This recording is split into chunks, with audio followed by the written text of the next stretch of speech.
নমস্কাৰ মোৰ নাম Rikip welcome back to my Rikip YouTube channel তো গাইজ অসম পুলিচৰ এনসাৰ কি কেতিয়া আহিব বহুতে মোক কমেন্ট কৰিছে কমেন্ট এইকাৰণে কৰিছে কাৰণ বৰ্তমান সময়ত এখন নটিচ বহুত বেছি ভাইৰেল হৈ আছে যেহেতু সেই নটিচখন বৰ্তমান সময়লৈকে অফিচিয়েল ৱেবছাইটত অহা নাই আৰু সেই নটিচখন মই আপোনালোকক দেখাব বিচাৰিছো সেই নটিচখন হৈছে এইখন যিখন আপোনালোকে সন্মুখত দেখি আছে মই ইয়াতে আপোনালোকক দেখাব বিচাৰিছো এইখন হৈছে এইখন নটিচ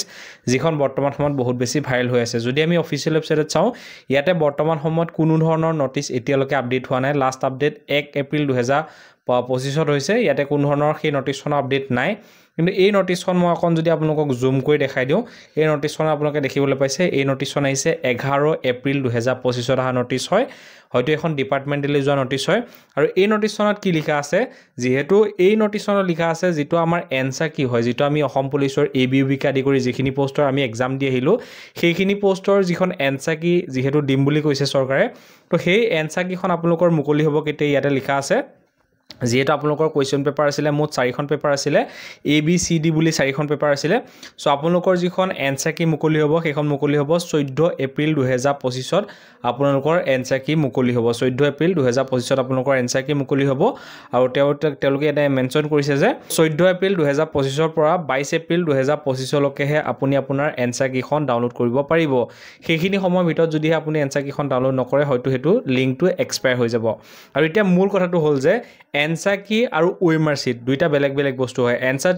এনসাৰ কি মানে হৈছে যেটো ৰাইট এনসাৰ মানে যিখন তেওঁলোকে কোৱেশ্চন পেপাৰ দিছিলে সেই কোৱেশ্চন পেপাৰত যিখিনি ৰাইট এনসাৰ হয় সেই ৰাইট এনসাৰ কিখন তেওঁলোকৰ ফালৰ পৰা 14 তাৰিখে তেওঁলোকে প্ৰকাশ কৰিব এতিয়া মূল কথাটো হ'ল যে যেতিয়া এনসাৰ কিখন তেওঁলোকে প্ৰকাশ কৰিব প্ৰকাশ কৰাৰ পিছত আপোনালোকে এনসাৰ কিখন লগত পাই যাব তো যদিহে আপুনি যেটো এক্সাম দি থৈ আহিলে সেই এক্সামত যিখন ওএমআৰ শিটত আপুনি কুলা কৰিছিলে সেই ওএমআৰ শিটখন যদিহে আপোনালোকক লাগে তেন্তেলে তাৰ বাবে আপোনালোকে এপ্লাই কৰিব লাগিব আৰু সেই এপ্লাই কৰোতে আপোনালোকে এটা ফিজ কাটিব লাগিব মানে আপুনি অসম পুলিচক 50 টকা এটা পে কৰিব লাগিব তেতিয়া আপোনাৰ যিখন ওএমআৰ শিট যিখনত আপুনি কুলা কৰিছিলে সেইখন আপোনালোকক দি দিব মানে যেতিয়া আপুনি 50 টকা দিব দিয়াৰ পিছত আপোনালোকক সেইখন দি দিয়া হ'ব লগতে নিদিয়ে মানে আপুনি প্ৰথমতে এপ্লাই কৰিব 50 টকা পে কৰিব পে কৰাৰ পিছতে যেনেকৈ এডিআৰই বা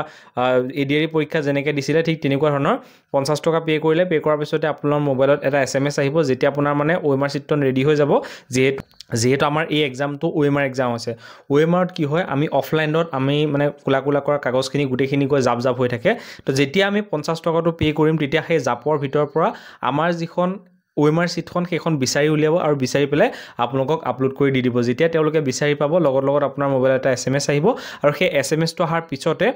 আপোনালোকৰ সেইখন ডাউনলোড কৰা সুবিধাটো তেওঁলোকে দি দিব আৰু ধৰি ললো যদি তুমি কিবা কোৱেশ্চনত তুমি চ্যালেঞ্জ কৰিব বিচৰা মানে এনেকুৱা হয় যে তুমি কোৱেশ্চন পেপাৰটো চালা কোৱেশ্চনখিনি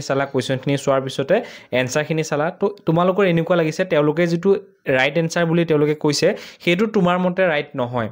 মানে তুমি সেই কোৱেশ্চনটো ভাবিছা তুমি এইটো ৰাইট হ'ব লাগিছিল কিন্তু তেওঁলোকে কৈছে এইটো নহয় এইটোৱে ৰাইট মানে অফিচাৰ ফালৰ পৰা কৈছে এইটো নহয় এইটোৱে ৰাইট কিন্তু তোমাৰ মতে সেইটো নহয় তুমি যেটো ভাবিছা সেইটোৱে ৰাইট তো তোমালোকৰ যদি এনেকুৱা কনফিউজন আছে মানে তুমি যদি সেইটো কোৱেশ্চনত চ্যালেঞ্জ কৰিম বুলি ভাবিছা চৰকাৰক তেতিয়া কি হ'ব তোমালোকে এটা পেমেন্ট কাটিব লাগিব আৰু পেমেন্টটো হৈছে 500 টকা তোমালোকে পেমেন্ট কৰিব লাগিব তেতিয়া তোমালোকৰ সেই কোৱেশ্চনটো তুমি যেটো কোৱেশ্চনত চ্যালেঞ্জ কৰিবা সেই কোৱেশ্চনটো তেওঁলোকে আকৌ ভেৰিফাই কৰিব মানে ভালকে চাব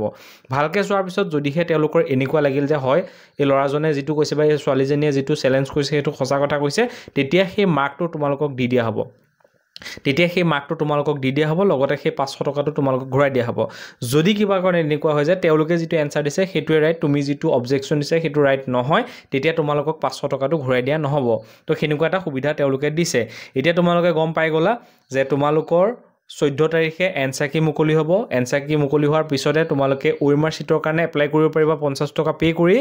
যদিহে তোমালোকে কিবা কোৱেশ্চন চ্যালেঞ্জ কৰিম বুলি ভাবা সেই কোৱেশ্চনটো চ্যালেঞ্জ কৰা অপচনটো তেতিয়া আহি যাব বা তেওঁলোকে এটা লিংক তাতে দি দিব তেতিয়া আমি যিকোনো এটা কোৱেশ্চনত আমি চ্যালেঞ্জ কৰিব পাৰিম ঠিক আছে এতিয়া মূল কথাটো হ'ল যে এই যিখন নটিচখন এতিয়ালৈকে যেহেতু অফিচিয়েল ৱেবছাইটত আহা নাই আমি যিমানবোৰ অসম পুলিচৰ অফিচিয়েল ৱেবছাইটত নটিচবোৰ আহে আমি দেখি থাকো যে যিদিনাখন ডেট লিখা থাকে সেই ডেটৰ পিছদিনাখন নটিচখন আহে মানে এই যিখন নটিচ তোমালোকে বৰ্তমান দেখি আছা এই নটিচখন হয়তো কালিলে অফিচিয়েল ৱেবছাইটত আহি যাব এতিয়ালৈকে তেওঁলোকে অফিচিয়েল ৱেবছাইটত দিয়া নাই আৰু ডেটটো আজি ডেটতে আছে ন তো কাইলৈ হয়তো আপোনালোকে অফিচিয়েল ৱেবছাইটত এই নটিচখন দেখিবলৈ পাব আৰু এটা কথা আছে বহুতে মোক কমেন্ট কৰি আছে যে দাদা মই ওএমআৰ শিটত যেটো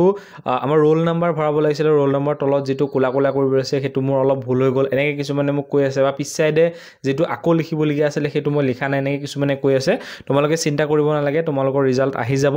যিহেতু তোমালোকৰ OMR sheet বা তোমালোকৰ কুৱেশ্যন পেপাৰ তাতে এটা নাম্বাৰ থাকে দুইটা প্ৰায় সেমই হয় তো সেইকাৰণে তোমালোকৰ প্ৰবলেম কেনেকৈ হ'ব নালাগে তোমালোকৰ ৰিজাল্ট আহি যাব তোমালোকে চিন্তা কৰিব নালাগে আৰু এই ভিডিওটো যদি তোমালোকৰ ভাল লাগিলে ভিডিওটো লাইক কৰি চেনেলটো সাবস্ক্ৰাইব কৰিব কাৰণ যেতিয়া এনেধৰণৰ ভিডিও আপোনালোকক আগবঢ়াম তাৰ নটিফিকেশ্যনবোৰ তেতিয়া পাবা যদি চেনেলটো সাবস্ক্ৰাইব কৰি বেল আইকনটো প্ৰেছ কৰি ৰাখা ভিডিও সবে ধন্যবাদ জয় হিন্দ